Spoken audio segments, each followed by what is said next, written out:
কপালে পতাকা, আসলে প্রেস ক্লাবে আপনি আসছেন, আসলে মূলত কোথা থেকে এসেছেন একটু বলবেন? ধন্যবাদ।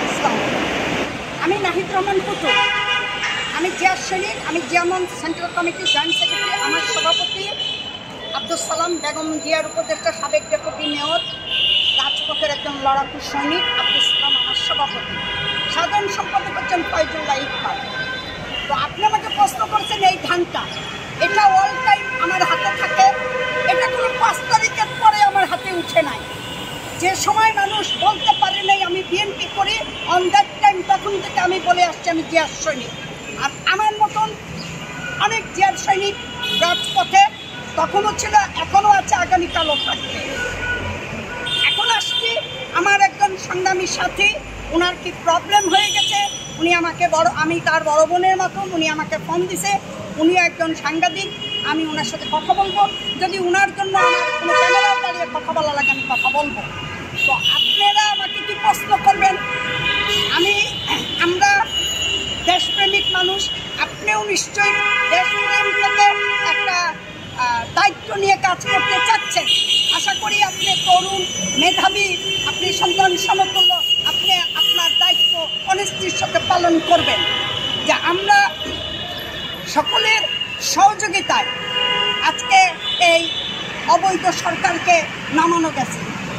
আর এখন যে অবস্থা চলতেছে, আশা করি আমরা সবাই মিলে সার্বিক সহযোগিতা করলে দেশের পরিস্থিতি একটা শিথিল জায়গায় আসবে। আমরা যেটা বলেছি গণতন্ত্র ফিরিয়ে আনবো, আমাদের কথা ছিল ভোটের অধিকার নিশ্চিত, ভোটের অধিকারটা খুব ইম্পর্টেন্ট একটা ব্যাপার। তো আপনারা অনেক কিছু বোঝেন, আমরাও বুঝি। তো আমরা যারা কাজ করতেছি, আমরা যারা অনেস্টির সাথে কাজ করি, কাজ এখানে অনেকেই করবে, কারণ একটা একটা করে যদি কম্বলের পশম বেছে ফেলেন তাহলে কম্বল আর থাকে না। ভালো মন্দ মিলিয়েই সবাই আমাদের সাথে আছে। তো আমরা যারা অনেস্টির সাথে আছি, আমি মনে করি আমি বেগম জিয়ার সৈনিক, দ্যাটস অল।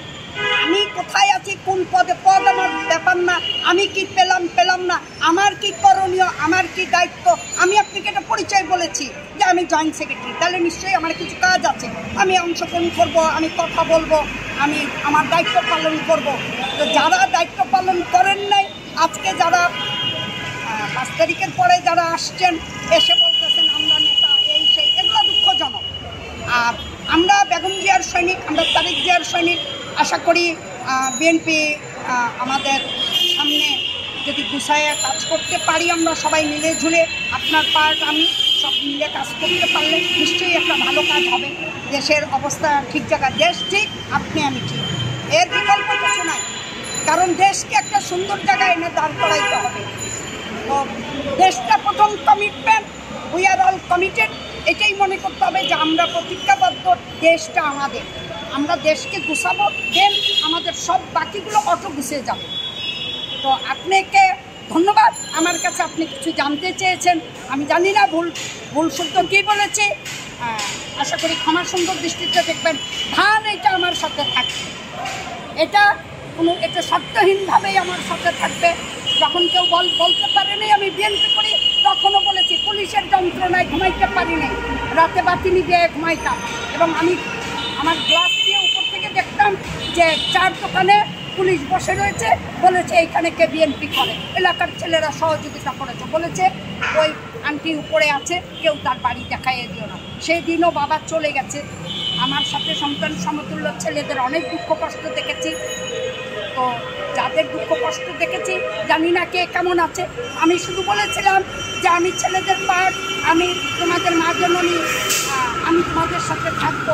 আমি আমার সেই কমিটমেন্টটা রাখার সর্বশেষ চেষ্টায় আমি আছি।